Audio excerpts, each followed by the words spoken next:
We're starting. Welcome back to the Spicy Take Sports Podcast. It's college football conference championship week. It's exciting.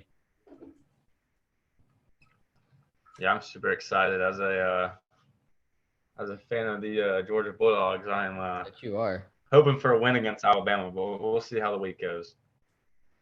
I mean, yeah, we're gonna get into that. We're gonna get into some spreads, into some picks.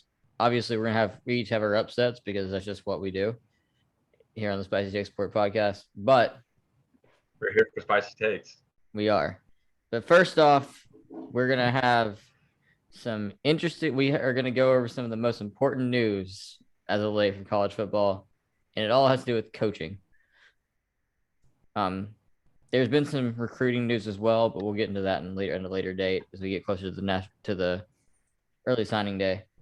But today we're going to talk mostly about the coaching and then the conference championship week because that's what everyone's mind in college football right now. So of course the number one move that happened to really put everything into a crazy spiral, Lincoln Riley leaves Oklahoma to go to USC. Just what was your thoughts when you saw that?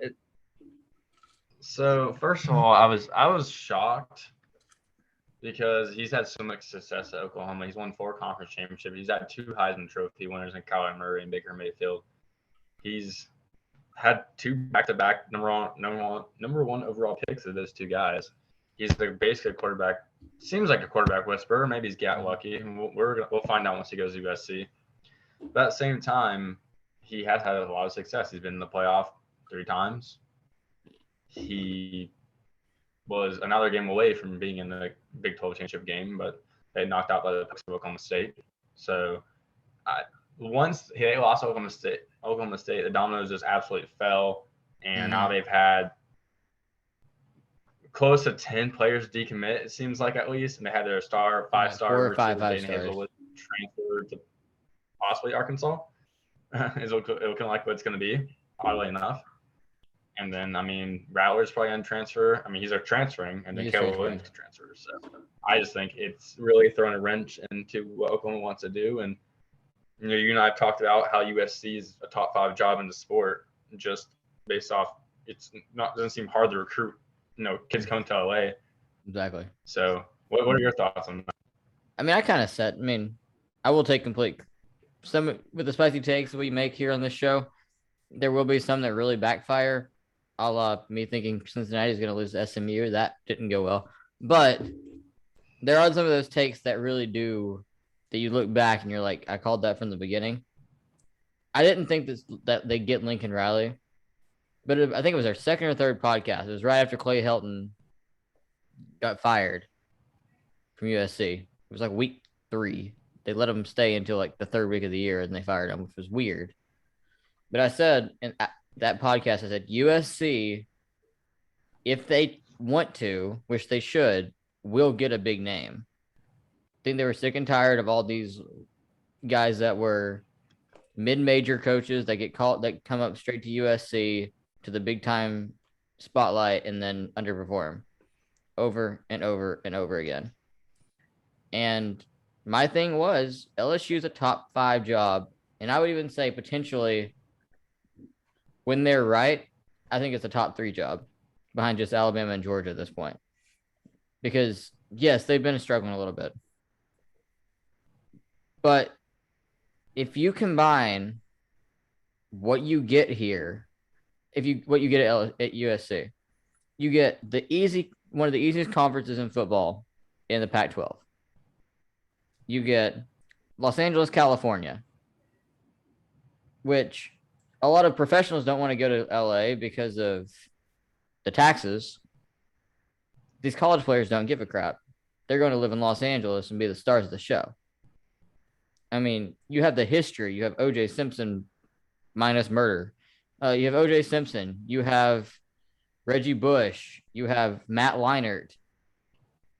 For a while, there was a bunch of quarterbacks that came. Carson Palmer, a bunch of guys that, for a good stretch of time, USC was the dominant program of the Pac-12, and they just produced talent after talent after talent. That was just offensive. You have Palomalu, guys like that on the defensive side as well. So, I mean, USC has Clay the Matthews. potential. Yeah, Clay Matthews. Yeah. You got all that talent in California. Then which you don't even have to recruit outside of California, and you can be a top team in the country because they're just that full of talent. But then you also have Arizona, which is a huge state in football as well. You got Nevada, which is growing in football, especially with the Raiders going to Las Vegas. A lot of the stuff's kind of growing as well there. Like, and you also still have Oregon and Washington as well that you could go up and recruit if you wanted to.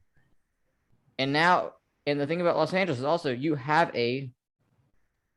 virtually a coast to coast possibility recruit because you are in LA. You are in the easiest conference of football.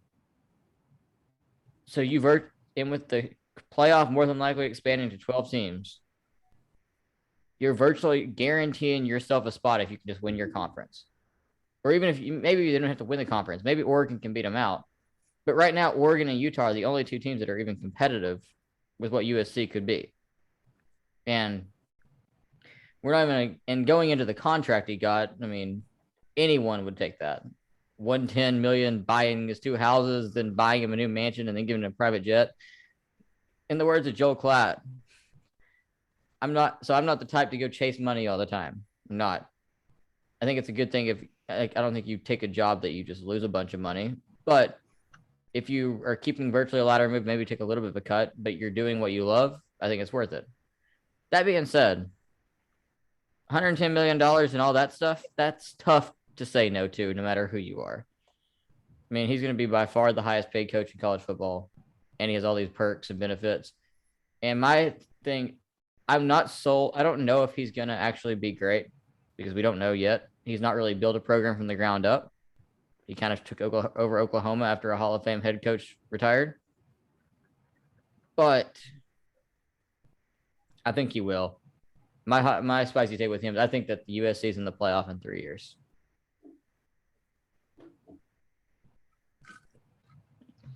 Yeah, it's funny. You and I were talking about that today, and I agree. I was thinking, more on timeline, maybe 3 or 4, 3 or 4, either one. Mm-hmm. But I can see it. I mean, it wouldn't take long for USC to be back.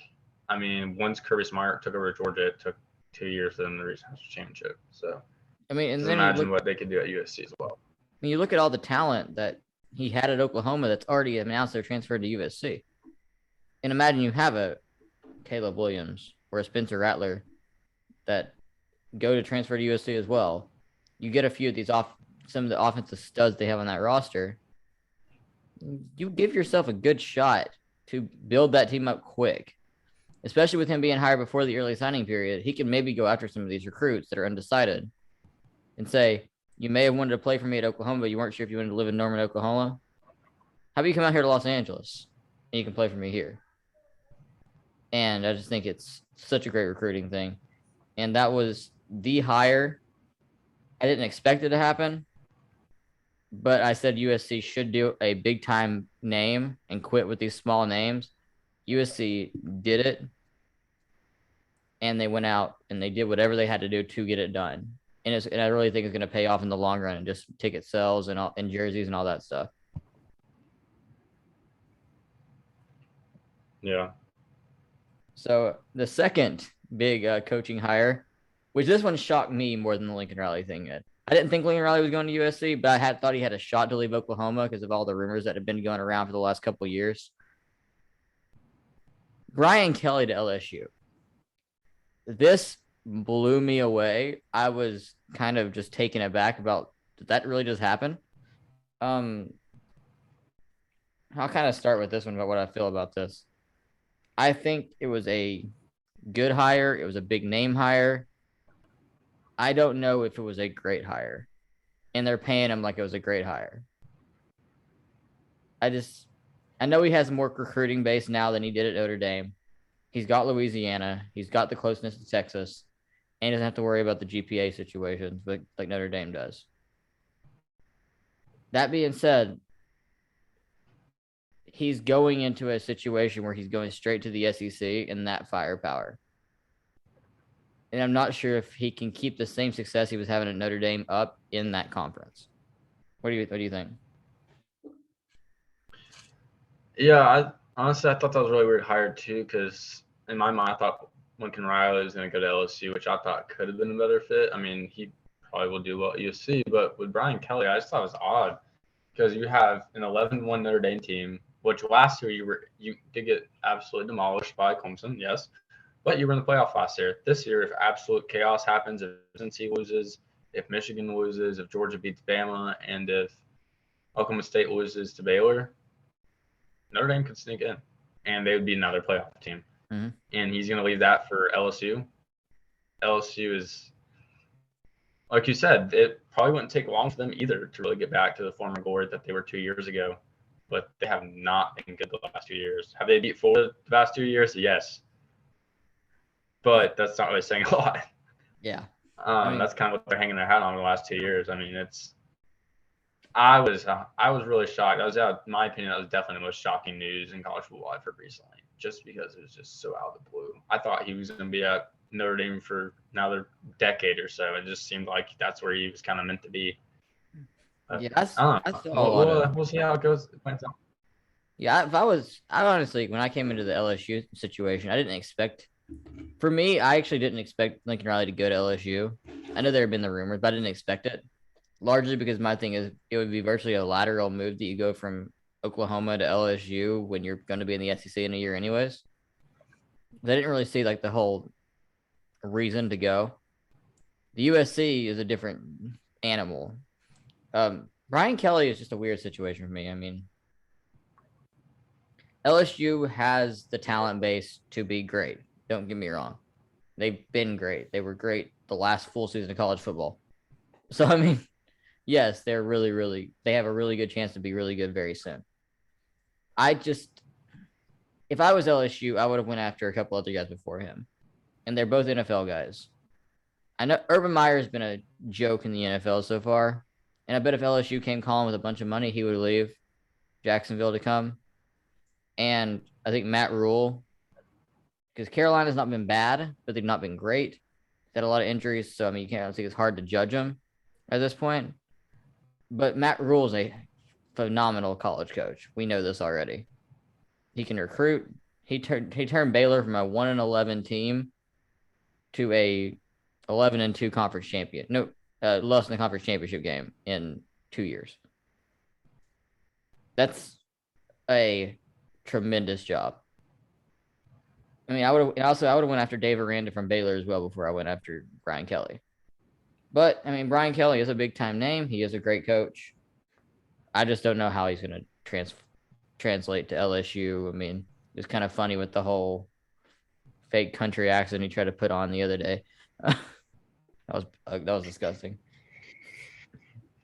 It was hilarious. I thought it was a joke at first. I mean, so before we get into the last main coaching hire we're going to talk about, which I think we both have very strong opinions in the last one. We talked about it a little bit earlier. But before we do that, the Brian Kelly and Lincoln Riley thing have kind of something in common here. They were mid-season from big name programs out of the blue. What is your thought? I mean, I think it's a big college football issue. I know I was watching Joe Klatt the other day, and he was saying it's because there's no governing body really of college football that these coaches aren't contractually obligated to stay where they're at. And virtually these kids are committing. Obviously now with the transfer portal, they're able to transfer once without having to sit out. But do you feel like there's an issue here in college football with the early signing period causing these coaches to be hired so early, no governing body, or do you think it's just part of the business and that's what the transfer portal is for?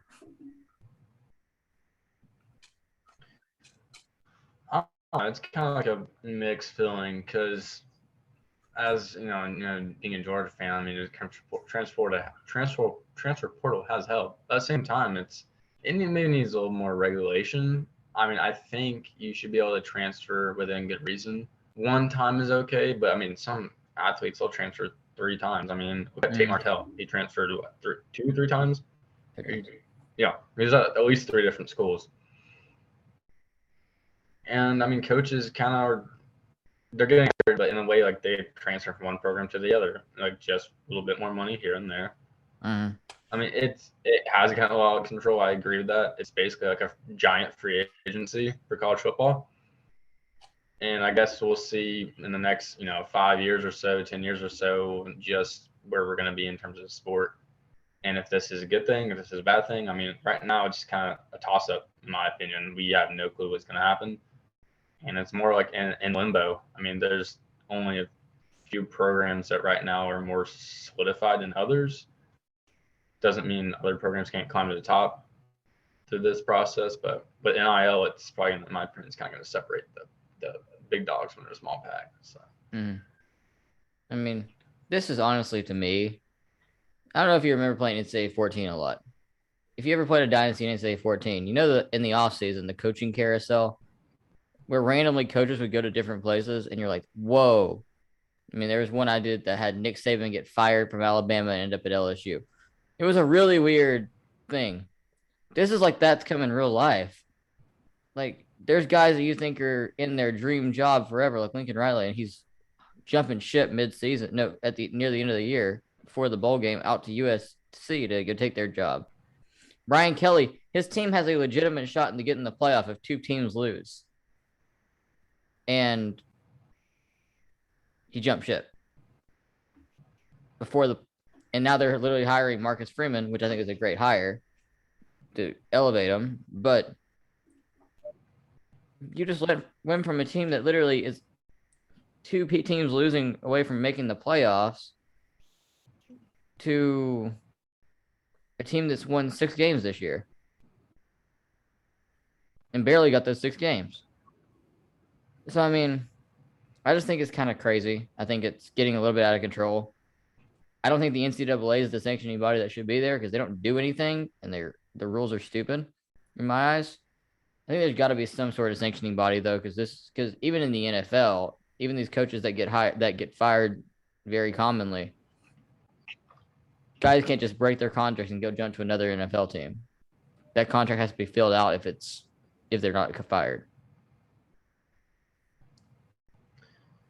Yeah, I agree. There needs to be at least a slightly more bit of regulation in terms of maybe the coaching aspect. It's going to be hard to kind of put a finger on the whole transfer thing. It's going to take a while, but the coaching situation, see, like for the Brian Kelly example, I mean, I know LSU is trying to hire someone quickly, but at the same time, I mean, just promote an interim coach like a lot of programs do and just have conversations and try to hire him after the fact because that can always kind of derail a season in terms of Notre Dame making the playoff. Luckily, they lucked out and they have a good DC, so that's their new head coach, but not all teams have that luxury. And that the early signing period was killing it, honestly, because these coaches, the reason they're getting hired so early is they have to get there and get recruiting. I feel like that should be pushed back at least till after the playoff to get that over with, so we don't have the situation happen over and over again. Well, either way, that can definitely push back. Last coaching hire. I think this is one that we both have very strong disagreements with, and we're kind of laughing about it. Billy Napier to Florida. I know there's a lot of people that really think it was a good hire because he is a good coach, and I'm not saying. I'm just gonna preface what I'm saying by saying I don't think Billy Napier is a bad coach. I think he is a good coach. What he's done at Louisiana has been very, very cool to see. However, I am never a fan of a guy going from a school hiring a guy that's going straight from a mid-major program to a blue blood of college football and making that immediate jump. I look at guys like Tom Herman going from Houston straight to Texas, and he failed. You look at guys with Florida, especially like an example from Florida, Jim McElwain goes from Louisiana Tech, had a good season there, to Florida, and Florida falls apart again. And just there's so many different situations where we've seen the same thing where they hire a mid-major coach, he goes to the big dog, he becomes a big dog, doesn't meet all the expectations of that, gets fired a year and a half later, year to 2 years later. Like, and I just see the same thing happen to Billy Napier. I think he's a good coach, but again, I would much rather see him go from a Louisiana university to Virginia Tech and then to Florida, not Louisiana straight to the SEC. What's your thoughts on that? It's definitely a different kind of atmosphere, as you can tell. I mean, there's a reason why the slogan for the SEC is it just means more. I mean, it really just means more. And there's expectations in these big time programs. 13 out of 14 teams made a bowl game this year. That's a record for any conference.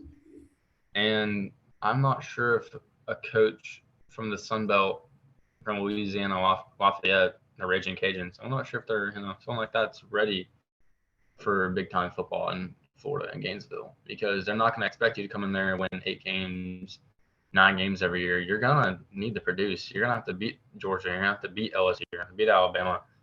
Kentucky's going to be a good team next year. You got to beat Kentucky. Like, if you lose to those teams. They haven't beaten Kentucky except for once in the last 3 years. So, I mean. Exactly. I've lost 2 of the last 3. Yeah. So, which is most they've lost them in the last 30. So, I mean, with that said, they're really picky. I mean, it's one of those programs you got to produce or else you're going to be gone in the next year or 2. And Billy Napier, like you said, I agree. He's not a bad coach. I mean, Louisiana was a good team this year. They're really good. It's just a different ball game. And he's going to be – I mean, if he went to, we said Virginia Tech, if he went to some of the likes of like Texas Tech or, a school that's maybe a lower Power 5. Power 5 school you don't have too much pressure at, but just enough to get that experience of the next level of FBS football, and then make the jump to, your Florida, Auburn, I guess maybe. Yeah, I just think he maybe jumped the gun a little too soon because, I mean, you're presenting the opportunity, you're probably going to take it. I mean, it's definitely probably the most money coaches in that situation see. Like, if you coach in Louisiana and go to Florida, I'm sure they're going to pay much more of the span of your contract. So you're going to be like, no, I'm just going to wait and go to Virginia and hang out for a few years and then wait for that job. I mean, usually you try, but some coaches, feel they're not ready. But I think he jumped the gun. Yeah, I don't blame Billy Napier at all. I don't blame him at all. He made the right decision for him. It was definitely way more money he's going to get anywhere near Louisiana. But I blame more Florida. I feel like Florida needs to understand the value of their job. I don't like the University of Florida. You don't like the University of Florida. We know that. The University of Florida is a top 10 to top 15 job in all of college football. You're in one of the biggest recruiting hotbeds in the country. You have a ton of history. You're in the best conference in college football. But you're in the weaker of the two divisions. You have Georgia every year, but you play them once a year. If you can get that win, which they do pull it off every once in a while, you've got yourself a very straight path to go to the SEC championship game. Like, Florida is a very good job.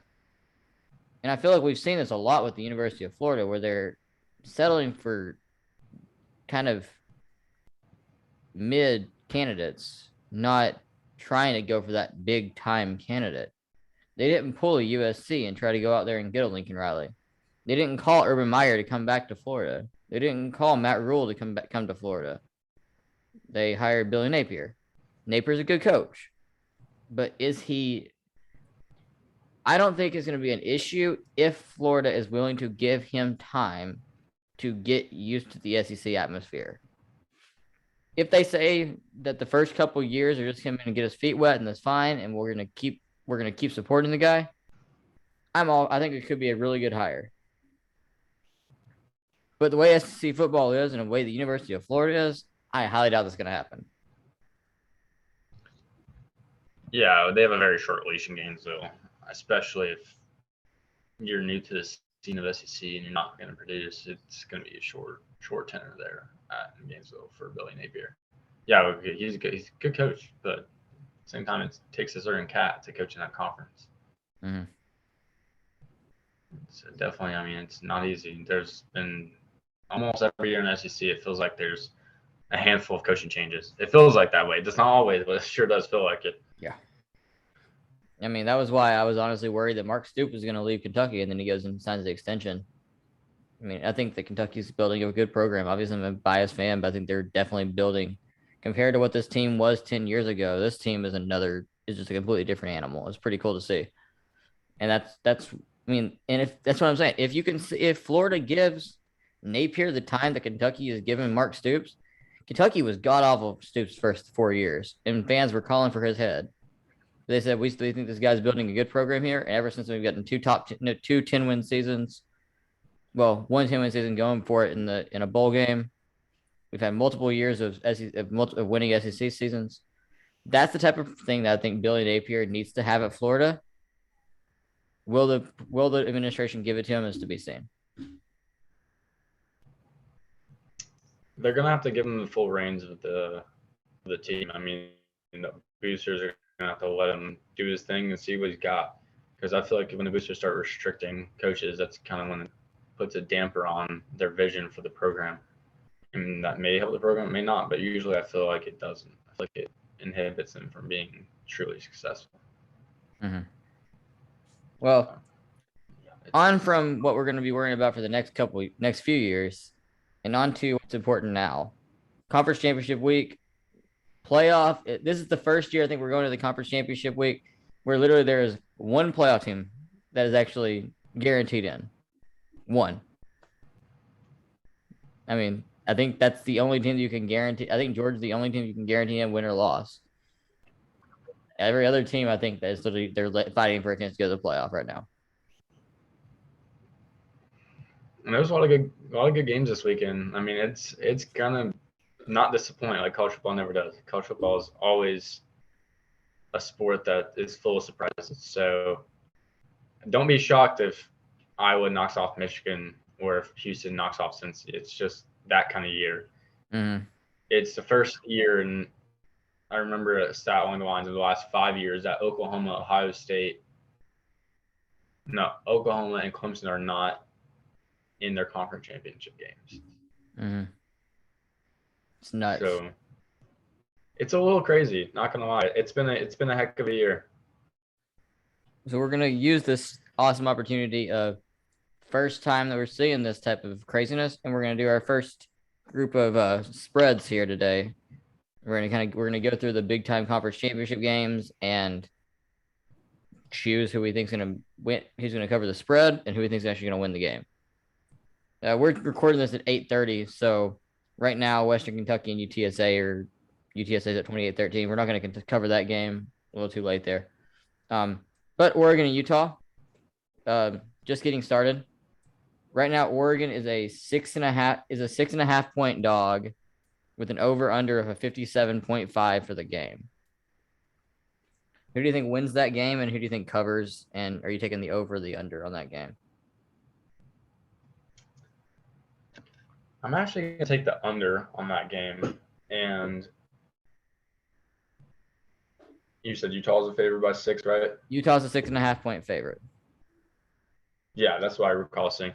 I would take Utah on the points. I think just the way they dominated Oregon, it's not like they just barely beat them by a few points, but they absolutely demolished them from start to finish. It was like 38-7. It wasn't even close. That's true. I think Utah's going to pull it out again. I think they're going to cover and win by 10. I mean, I really can see that happening. I mean, I think Utah is a very experienced quarterback that has kind of shocked some people this year. Yeah, they're 9-3, but they'll probably be in the Rose Bowl if they beat Oregon. So, I mean, I think Oregon's kind of, ever since Ohio State lost, I don't know, they just kind of treaded water at times, and they got handed a good loss when they still were on their A game and they can rely on just their talent. I mean, what's kind of your point on that? Do you think Utah's going to be able to win by more than 6.5? I think Utah does win. I think they do cover, but I don't know if it's about 10. I think they probably win by a touchdown. I think they probably all they need to do is win by 7. And I think it's probably what's going to happen. I think it's probably going to be I am going to take the over. I think that they do actually. I think that Utah probably wins 31-20. Well, let me see math. Actually, it would be under. I think it's 31-24, so it'd be just under the 56.5. So, yeah, I think it's going to be a good game. I think that Utah is the better team than Oregon. But, I mean, Oregon also, I really do think that if Oregon wins today, if some chaos ensues, they could still find their way in the playoff. if Oregon avenges their loss to Utah and wins by 3 touchdowns or more, I think they have a chance. If the chaos we talked about earlier all ensues, I think they have a slight shot. Yeah. All right. But they got to avenge that loss. I think they got to win by more than just 7 for sure. They got to win by a couple touchdowns at least to get in that playoff spot. So what about this Baylor and Oklahoma State game? Do you think the Pokes are gonna punch their ticket to the playoff potentially and win by more than 6? I mean, this line actually has went down since the last time I checked it. I checked it earlier today around 3:00, and it was in Oklahoma was a 6.5 point favorite. It was a 4.5 point favorite. They're up to a 6 point favorite over Baylor. And earlier, I was actually gonna say it was gonna be really close to the spread, and I was gonna still take Baylor in the point. No, I think I was gonna take Oklahoma State to win, but Baylor with the points. And I'm gonna say the same thing. I was gonna pick it when it's a better line than this. I mean, like a worse line than this for Baylor. I think it's a final score of about 28-24 with Oklahoma State winning. And that would make it where I take the over under is 46. I think it is going to be a little bit over. I think that's just a really, really low over under. I know both defenses are solid, but I just don't see this game being less than 46 points. But I think Baylor does fall short, but I think Oklahoma State is a very similar team to Baylor. I think they're very, very similar. I think Oklahoma State just a little bit more. I just don't see them winning by a touchdown or more. I think it's going to be a very close game down the stretch. But I think Oklahoma State does win it and does end up pushing themselves to the playoff. What about you? Yeah, I think Oklahoma State's going to cover. I mean, I would take the over. I think it's going to be something along the lines of 30-21 or 34-21 along those lines. I think they're going to win by another team is going to win by close to 2 touchdowns. I'm just pretty high on Oklahoma State. They really impressed me in the Oklahoma game, and Bedlam. I was really impressed, and I think they're gonna shock some people. They're getting to the playoff because as I'll get to it later, I have Georgia beating Alabama, so I think that will sneak Oklahoma State into that 4 spot. Mm-hmm. I think Oklahoma State is definitely going to be a playoff team if they win this game. I don't think there's any doubt, no matter what. I mean, the only way I could possibly see them keeping them out is if Alabama beats Georgia and Cincinnati still wins and Michigan wins. But I still think that that Oklahoma State would jump Cincinnati if that situation happened. That's just what I think. I would hate to see it because I'm kind of pulling for Cincinnati, but I have a feeling that'd be what happened. I think that they really are I think if they win, they're in the playoff in my eyes. Because they just have so many. They'll have like 3 or 4 really good wins this year. And their only loss was on the road in Ames, which is not a horrible loss at all. So, even if this year, Iowa State that was one of my dark horses, and they probably one of the most disappointing teams this year. I mean, even if they lost 4 games like they did, they're still a deadly team in the Ames. I mean, it's like playing at Iowa. It's super hard place to play. Exactly. They've knocked off so many teams, and I believe Iowa State has the most wins against. That's Purdue. Purdue has the most wins against top 5. Yeah, Iowa State top 5. Yeah, they're in the top 5 for sure. Yeah, definitely in the top 5. They've had a lot of upsets under Matt Campbell at that school. Now we're gonna go into a lot less of a. We're gonna have a couple here that are a lot less intriguing for the conference championship games. Utah State and San Diego State. San Diego State's a 6-point favorite over under a 50. For me, I think Utah State covers and wins in the upset. Carson Strong's a stud. I mean, either way, I just think Utah State's a better team than San Diego State. I think San Diego State's kind of overranked in general. That's just me, and I think the over is gonna probably hit, but I just think that's gonna be an upset. I don't think San Diego State's that good, but I could be wrong. I haven't watched too much of them, but I know that they. But the bit I have watched, they look like the typical San Diego State team from the last 10 years. Yeah, they'll have a good running back, which they have in Greg Bell. I mean, he has 950 yards rushing on the season. I mean, he'll probably get over the 1,000-yard mark in this game. I mean, I feel like they spell out pretty good running backs. Like that's what they do. They spell like a good running back every 2 or 3 years. Rashad Penny from San Diego State. Yeah, I feel like they've had a couple of 10-win seasons recently, and they wouldn't have lost a silly game here and there. They could have already had a berth in year 6, but they just can't seem to kind of get over that hump of reaching year 6 bowl. They'll just get, like an average bowl game for Mountain West, just a decent bowl, maybe like that Arizona Bowl, Potato Bowl, whatever they call it now. Yeah, your typical. Yeah, I would take Utah State in the upset. I think that San Diego State, just their track record of not really being able to get over the hump is going to cost them because they're still not super experienced in that field. So I would take Utah State outright. It's 6. I would take them outright. The other one we're going to get to that's kind of a little bit more boring. Appalachian State and Louisiana Lafayette. But this is a no Billy Napier, Louisiana Lafayette. Appalachian State's a 2.5-point favorite. I have them covering pretty easily, and I'm taking the over of the 52. I think Appalachian State puts up probably 35 points in themselves. I think it's probably a 35-21 type of game. I just think that without Billy Napier, that Louisiana team is going to definitely be a little bit less motivated. And I think, and App State's kind of, since they came up to the FBS, they've kind of kind of been very good in that conference to begin with, the Sun Belt. So I think that they're going to pull it off and cover. I believe they've won the Sun Belt at least twice since they've been in the FBS over the last 7-8 years now. It's been a little while since they've been at this level. I mean, they have a quarterback that played at Duke and Clemson and pretty big time football, not necessarily Duke, more Clemson. I mean, Chase Bryce.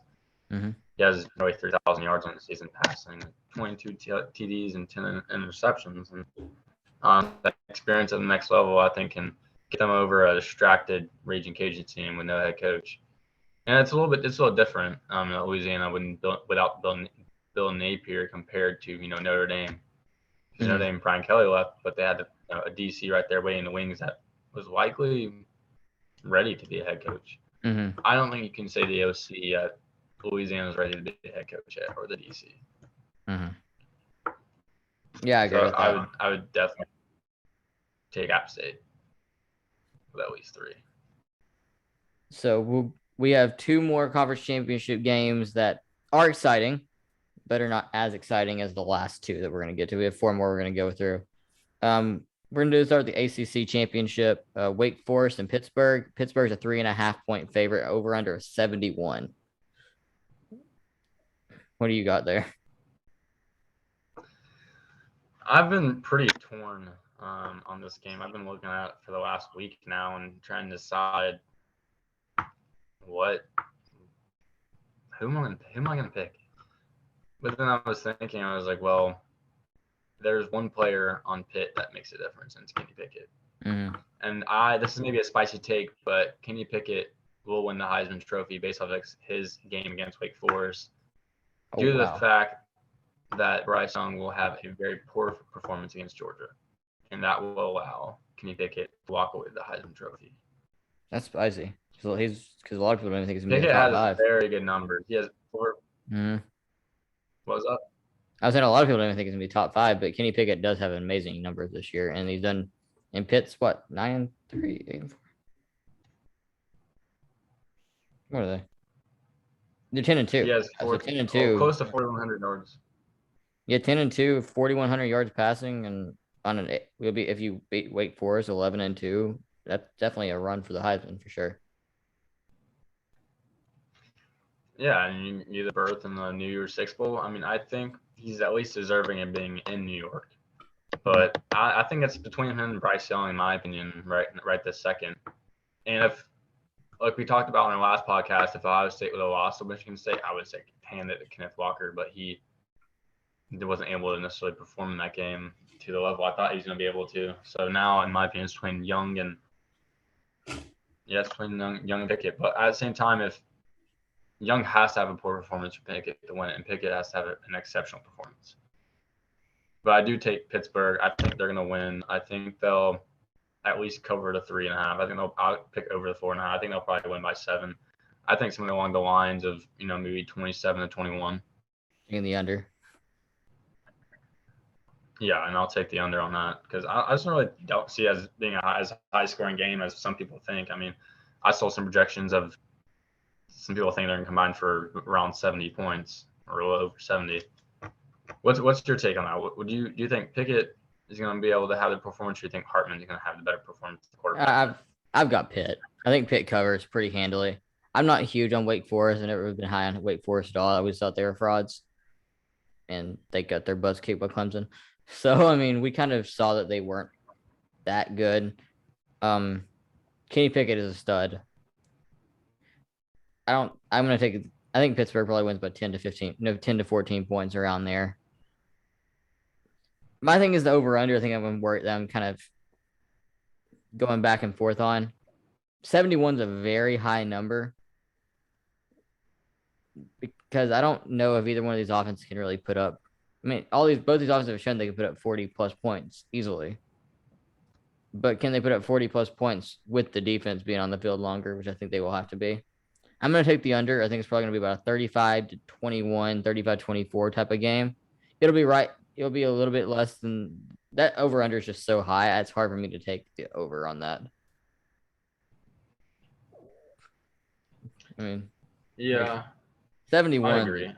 It's just extremely high.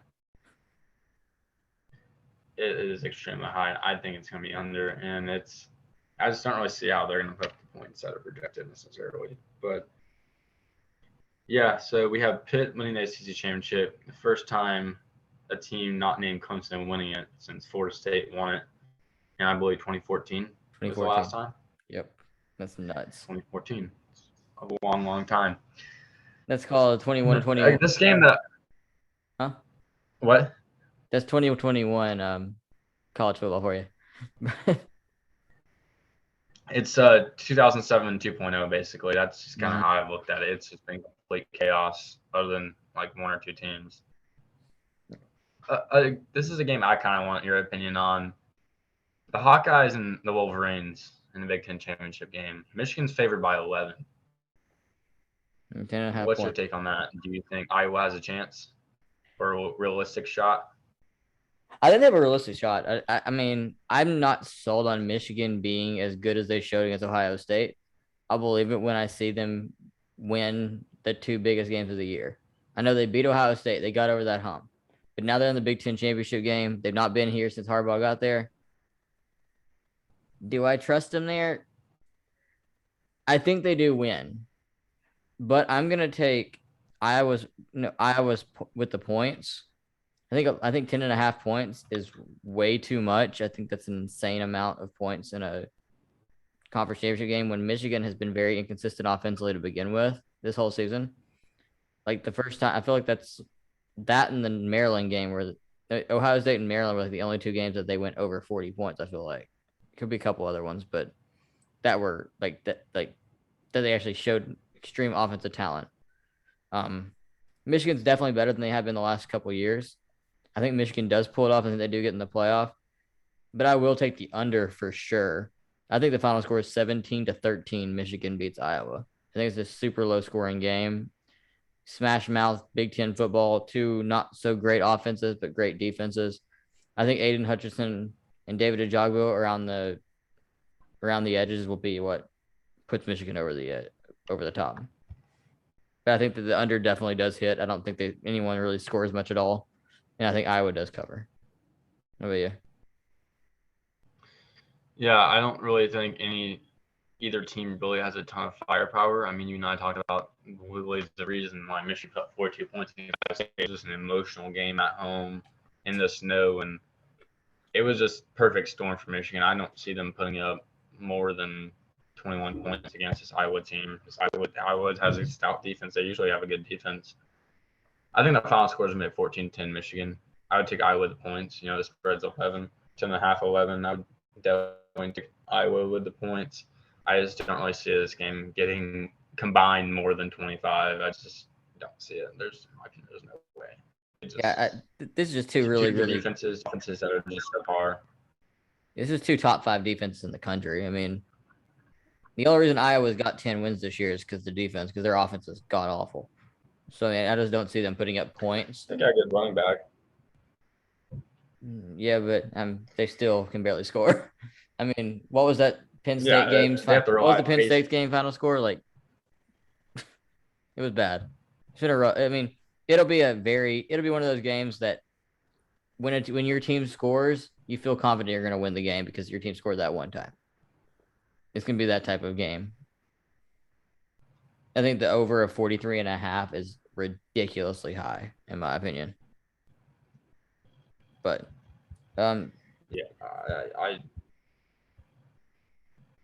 I'm gonna say some of these are a little too high, especially that one. That one more so than you.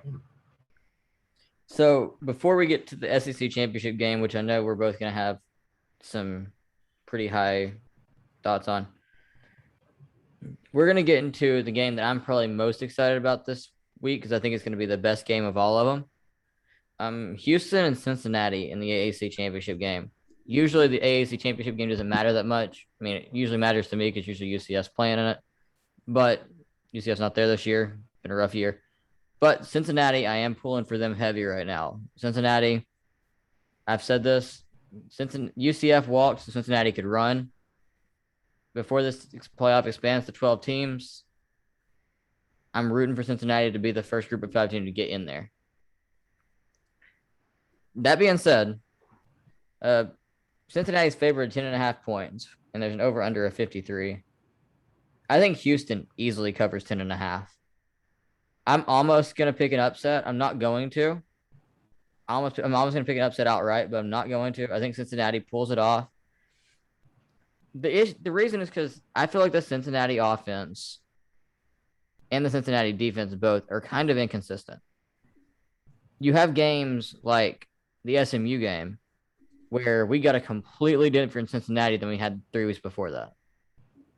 This Cincinnati team struggled with USF, who won 2 games this year. The Cincinnati team struggled with Tulsa. Not just struggled, but they should have lost to Tulsa if their running back doesn't fumble on the goal line. Then they go against SMU, who a lot of people, including myself, was picked as an upset. And they beat them 49 to – they were up 49 to 3 at halftime or something like that. It was an absolute beatdown. That was ugly. But Houston, I feel like, is the most underrated team in the country. Right now, they're in the latest CFP rankings, they were 21. But they're 11-1. Only loss came really early in the season. They're on a big win streak. And so the difference with the AAC championship game, and the reason I guess I say why it's 10.5 point favorite, is because it is at Cincinnati. Because it is whoever's home, whoever has the best record gets the home game. That being said, I just see Houston being a very, very tough opponent for Cincinnati. I think Houston easily covers. I think Cincinnati wins. I think they go over the 53. I think Cincinnati wins 35-31. And I think that Houston's leading 31-28 going into the last 3 minutes of the game, but Desmond Ridder leads the touchdown drive to win it. I have a very similar take on that. It's funny you say that. I think it's going to be over 53 as well. I think it's going to be 31-27 Cincinnati. I would take Houston with the points. I think it's going to be a close game. It's going to be a fourth quarter, just slugfest. Both teams are just going to give each other haymakers back and forth and just score kind of thing. More later in the second half, more so in the first half, more defensive game in the first half. They're going to start wearing second. But yeah, I think Desmond Ridder is going to have kind of like a shining moment. It may be a Heisman moment a little too late, but I think it's going to be a moment that's going to get them to the playoff and get that first group of 5 school and to the playoff before, Cincinnati and UCF and others move on to the Big 12. Mm-hmm. So I'm pretty high on Cincinnati. Ever since, they blew out SMU and then they've been able to skate by a few times, I've kind of had faith in them now. And that Notre Dame win looks pretty good right now. Notre Dame's sitting at 6. I mean, that they have one of the best wins in the country at number 6 Notre Dame, and they won by 11 points. So yeah, on the road. Yep. I know that's like their only real good win, but it's a darn good win. And heck of a win. I think Cincy's gonna be third. What? It's a heck of a win. Heck of one. I think they're going to finish third in the final rankings for the college football playoff. I mean, I think that the Cincinnati, last thing in the Cincinnati-Houston game, this game reminds me a lot of what UCF was doing with Memphis in 2017. That was a year, of course, UCF went 13-0 that year and beat Auburn. But Memphis was kind of that team that gave UCF a ton of trouble both years that they went undefeated. In the first year, UCF was trailing 28-3 at one point and came back and beat them. And the second year, they were trailing, I think it was 31-10 and came back to beat them. And in the conference championship game in 2017, which is why I said this game kind of reminds me of it. Memphis, again, I'm pretty sure they were ranked around the same. I think they were like 19. Memphis was. They had lost one game. It was just a UCF, I think. They were around the same thing. And, well, that game was a bit more high scoring than I think this game's going to be. That game, I'm pretty sure, was like 63-60, something like that. It was an insane score. 63-56, something like that, because UCF scored a touchdown and got a pick. The game was it was in double overtime. And Memphis Memphis was a thorn in UCF's side, but UCF was able to pull it off. I think Cincinnati is the same thing with Houston here. But if they take Houston light at all, or if the pressure of getting in the playoff gets to Cincinnati at all, Cincinnati will get upset. I don't think it happens. I think that they know what they're out there to do, and they're going to go out and do it. But I think it's going to be a heck of a game. And if they take even a second off to think about it, we could be seeing an upset in Cincinnati falling just short again. I can see Houston winning, but I just have more faith in Cincinnati's kind of mission. They're a team on a mission at least to get to the playoff and prove the media wrong. Mm-hmm. Can they hang with the top 2-3 teams in the country? I don't think so, but I think they're deserving of that top 4 at least. Give them a chance. I mean, that's what all they're asking for is a chance. So, but on to the biggest game of the year. Number 1 versus number 3, UGA, Alabama. Georgia is a 6.5-point favorite in the SEC championship game. I'll let you go ahead and go with your biased take, and then I'll go with my unbiased take afterwards. Are you gonna take the over under? So that's trying to be a non-biased. Over under is 49.5. Wow. Over under 49.5. That's trying to think what my projected score. Oh, so I'm trying to do the math on the previous. I would go over that. I think it's gonna be combined 54 points. I think Georgia's gonna win 34-20. I think Bama will score the most points against Georgia all season. I think the Dogs will still get a late touchdown to kind of put it out of reach with a few minutes left. And this is my spicy take, and you and I talked about this, and I may have mentioned on the last podcast, but for Georgia to win a national championship, in my mind, I think JT Daniels will come in and save Georgia at some point during their national championship run. With that said, I don't think it's going to be in this game. I think Stetson Bennett is kind of locked in at the moment. I think he's going to redeem himself on what he did against Alabama last year. I think he has with George Pickens coming back, Darnell Washington being healthy, Brock Bowers. I mean, they have 2 5-star tight ends that are both absolute athletic monsters. Their running backs are now healthy. They got Kendall Milton back and Kenny McIntosh back, 2 different backs, but they just got their left tackle back in Jamari Sawyer. He's looking like he's going to play. They're getting their top safety, Christopher Smith, who's also can play star and nickel. So Georgia's just now 100%, almost 100% healthy. I mean, they've lost one of the receivers out of the season. But other than that, I mean, they're a team that's horrifying. And they lost one of their receivers. They lost one of their receivers. They get their best one back. Exactly. They lost their speed receiver, but they get, when he's 100% healthy, he's a top 5, top 10 receiver in the country in George Pickens. And now Bama they have to plan for that as well, which is going to be a challenge where all the dynamic weapons that Todd Monken has at his disposal as Georgia's offense coordinator. Bama's good. Bama will always have athletes. Bama has the greatest coach of our generation, probably the greatest coach of all time. But I think Kirby Smart adds that second loss to the assistance of Nick Saban. And I'm starting to get more confident as the game gets closer. I think Georgia bumps Alabama out of the playoff, and I think Georgia grabs the number 1 seed.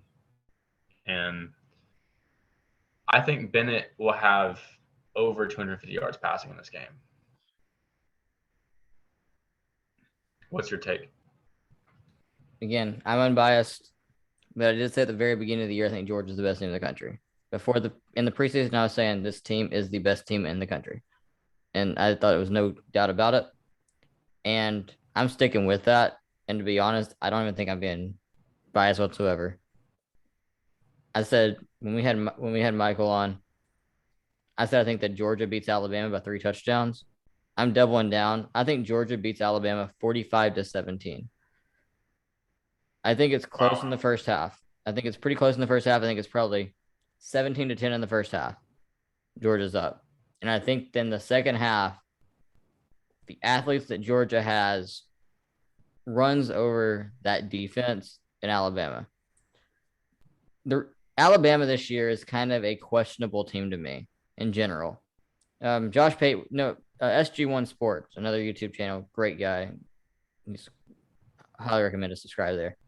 He was doing his takeaways from the weeks, and about 3 weeks ago, he said, "Is the SEC West really that good? Or these teams just all about the same level and mediocre?" I think he's right. They're very mediocre. I think that just the way that everyone's beating each other up. A&M beats Alabama, but gets beat by LSU. LSU loses to Alabama, but Alabama almost gets beat by LSU. Like, everyone's just beating each other up. Arkansas beat Auburn, but Arkansas almost beat Alabama. Like, Auburn almost should have been Alabama. It's just like everyone's beating each other up. I just don't see the same level of talent and athletes on Alabama this year as we have in previous years. Bryce Young's very, very good. Don't get me wrong. But I think Mac Jones is kind of underrated from last year. I think we're kind of starting to realize how good he really was. And yes, Alabama's receiving corps is not as good as last year. But I also don't know if Bryce Young's as good as Mac Jones was last year. I know Bryce Young's been great. He's probably the Heisman favorite. I know that's kind of weird to say that. I don't think he's been as good as the year before when he's winning the Heisman more than likely. But I think that's about right. And but the most important thing, Alabama can't run the football, and Alabama can't play defense. Like, they gave up, 30-something points to Arkansas, or 28, something like that. So with the common components that Georgia and Alabama have of Arkansas, Tennessee, Auburn, and Florida, Georgia on average beat those teams by approximately 32 points. And Bama beat those teams by 9. And that's where it's like, and Georgia's not giving up more than 17 points to any team this year, right? Yeah, and they've only given that up once. Yeah, 17, and then before that was 2 13s, right? Yeah, 2 13s. Yeah. So I mean, you're having a team in Georgia that has not given up more than 17 points all year to anybody, and they've given up before that was only 13s. I don't see Alabama bucking that trend. They can't run the football, and if you look at any time that Georgia's gotten beat by Alabama in the last few years, it's because they're selling out to stop the run, and they're getting beat over the top. In the national championship a few years back, Georgia was dominating that game, and then they started selling out to stop the run, and Saban puts Tua in there, and then Tua goes out there and electrocutes him and just puts it out of reach, comes back and beats him. I don't see that happening again. They can go a typical 4-3 or even a nickel and stop the run that Alabama has right now.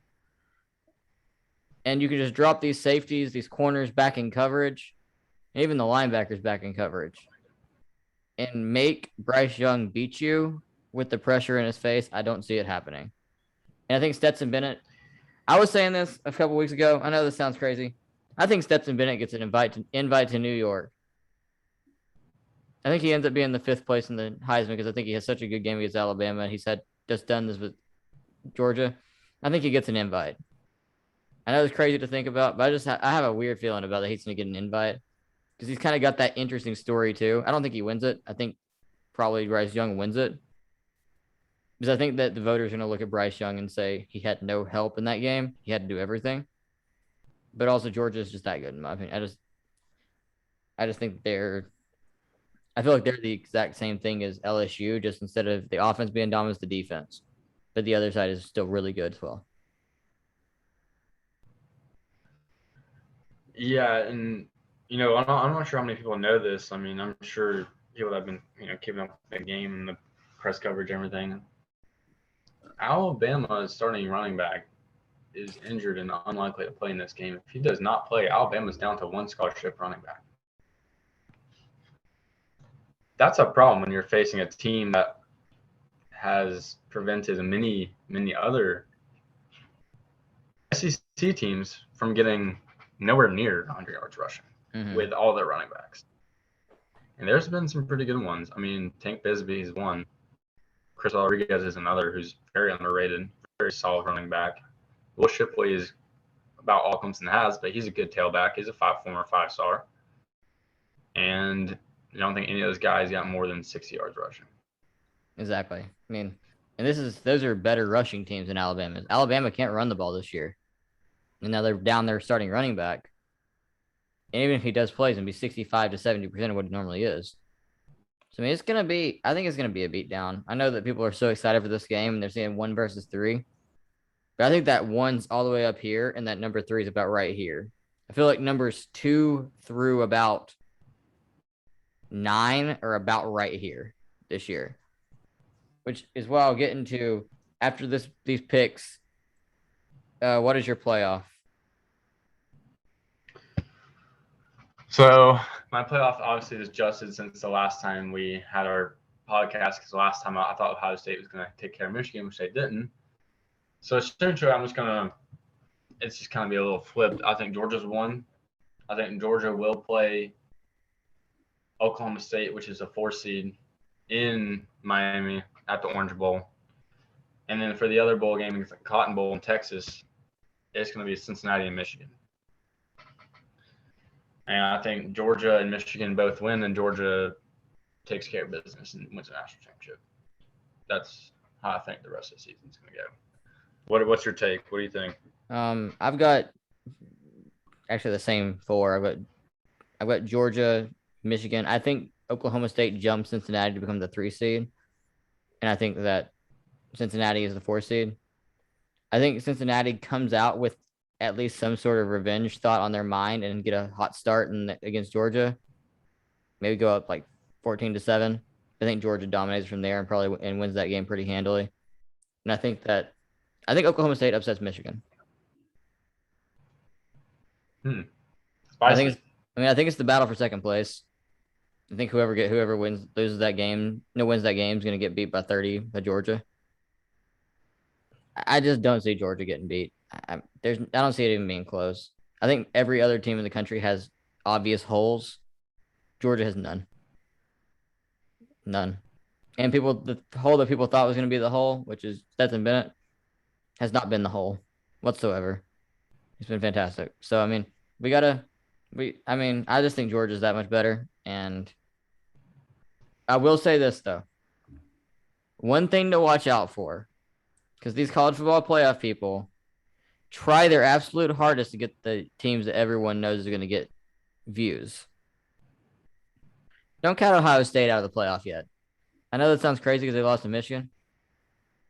What happens if Michigan loses to Iowa and Cincinnati gets by Houston and Oklahoma State loses to Baylor? Notre Dame probably slides into one of those spots, right?